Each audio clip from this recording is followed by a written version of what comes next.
मिश्रा जी के यहाँ पहला लड़का हुआ तो पत्नी ने कहा, बच्चे को गांव के सरकारी विद्यालय में शिक्षा दिलवाते हैं। मैं सोच रही हूं कि सरकारी विद्यालय में शिक्षा देकर उसे अच्छा नागरिक बनाऊंगी। मिश्रा जी ने पत्नी से कहा, अच्छा नागरिक बनाकर इसे भूखा मारना है क्या? मैं इसे बड़ा अफसर बनाऊंगा ताकि जिंदगी में कामयाब बने। मिश्रा जी सरकारी बैंक में मैनेजर के पद पर थे। पत्नी धार्मिक थी और इच्छा थी कि बेटा संस्कारी बने, लेकिन मिश्रा जी नहीं माने। दूसरा लड़का हुआ, पत्नी ने जिद की, मिश्रा जी इस बार भी ना माने। तीसरा लड़का हुआ, पत्नी ने फिर जिद की, लेकिन मिश्रा जी एक ही रट लगाते रहे, कहां से खाएगा, कैसे गुजारा करेगा, और इस बार भी नहीं माने। चौथा लड़का हुआ। इस बार पत्नी की जिद के आगे मिश्रा जी हार गए।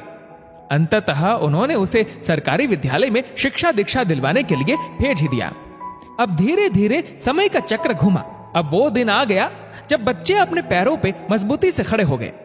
पहले तीनों लड़कों ने मेहनत करके सरकारी नौकरियां हासिल कर ली। पहला डॉक्टर, दूसरा बैंक मैनेजर, तीसरा एक गवर्नमेंट कंपनी में ऑफिसर के पद पर जॉब करने लगा। एक दिन की बात है, मिश्रा जी पत्नी से बोले, अरे भाग्यवान, देखा मेरे तीनों होनहार बेटे सरकारी पदों पे लग गए ना, अच्छी कमाई भी कर रहे हैं। तीनों की जिंदगी तो अब सेट हो गई, कोई चिंता नहीं रहेगी अब इन तीनों की। लेकिन अफसोस, मेरा सबसे छोटा बेटा संस्कारी बनकर पास ही के विद्यालय में नौकरी कर गांव में ही खेती को संभाल रहा है। जितना वह 6 महीने में कमाएगा उतना मेरा एक अफसर बेटा 1 महीने में कमा लेगा। अरे भाग्यवान, तुमने अपनी मर्जी करवाकर बड़ी गलती की। तुम्हें भी आज इस पर पश्चाताप होता होगा, मुझे मालूम है, लेकिन तुम बोलती नहीं हो। पत्नी ने कहा, हम में से कोई एक गलत है और इस बात का दूध पानी का पानी हो जाना चाहिए। चलो अब हम परीक्षा ले लेते हैं चारों की, कौन गलत है कौन सही पता चल जाएगा। दूसरे दिन शाम के वक्त पत्नी बाल बिखरा अपनी साड़ी का पल्लू फाड़कर और चेहरे पर 1-2 नाखून के निशान मारकर आंगन में बैठ गई और पतिदेव को अंदर कमरे में छिपा दिया। बड़ा बेटा आया, पूछा, मम्मी क्या हुआ? जवाब दिया, तुम्हारे पापा ने मारा है। पहला बेटा बोला, बुढ़ा सठिया गया है क्या? कहां है, बुलाओ। मम्मी ने कहा, वो घर पर नहीं है, बाहर गए हैं। पहला बेटा बोला, आए तो मुझे बुला लेना, मैं कमरे में हूं, मेरा खाना निकाल दो, मुझे भूख लगी है। ये कहकर कमरे में चला गया। दूसरा बेटा आया, पूछा तो मम्मी ने वही जवाब दिया। दूसरा बेटा बोला, क्या पगला गए हैं इस बुढ़ापे में? उनसे कहना चुपचाप अपनी बची कुची जिंदगी गुजार ले।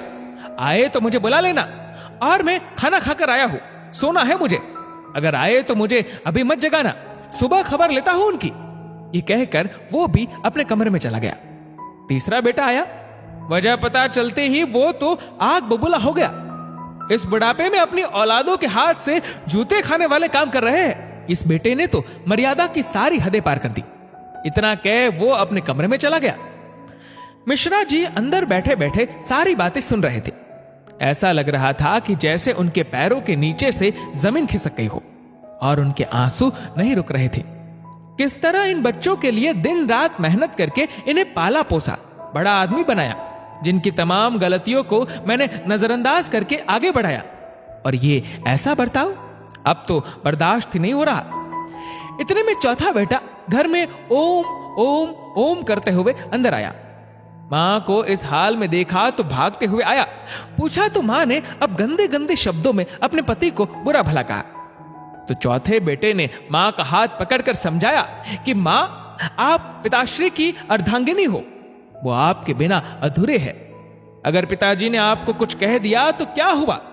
मैंने पिताजी को आज तक आपसे बदतमीजी से बात करते हुए नहीं देखा। वो आपसे हमेशा प्रेम से बातें करते हैं। जिन्होंने इतनी सारी खुशियां दी, आज नाराजगी से पेश आए तो क्या हुआ? हो सकता है आज उनको किसी बात को लेकर चिंता रही हो ना हो मां, आपसे कहीं गलती जरूर हुई होगी। पिताजी आपका कितना ख्याल रखते हैं। याद है ना आपको, 6 साल पहले जब आपका स्वास्थ्य ठीक नहीं था तो पिताजी ने कितने दिनों तक आपकी सेवा की थी। वही भोजन बनाते थे, घर का सारा काम करते थे, कपड़े धोते थे। तब आपने फोन करके मुझे सूचना दी थी कि मैं संसार की सबसे भाग्यशाली औरत हूं। तुम्हारे पिताजी मेरा बहुत ख्याल रखते हैं। इतना सुनते ही मां बेटे को गले लगाकर फफक फफक कर रोने लगी। मिश्रा जी आंखों में आंसू लिए सामने खड़े थे। अब बताइए क्या कहेंगे आप मेरे फैसले पर? पत्नी ने मिश्रा जी से पूछा। मिश्रा जी ने तुरंत अपने बेटे को गले लगा लिया। मिश्रा जी की धर्म पत्नी ने कहा, यह शिक्षा इंग्लिश मीडियम स्कूलों में नहीं दी जाती। ये शिक्षा तो परिवार के व्यवहार व संस्कारों से मिलती है।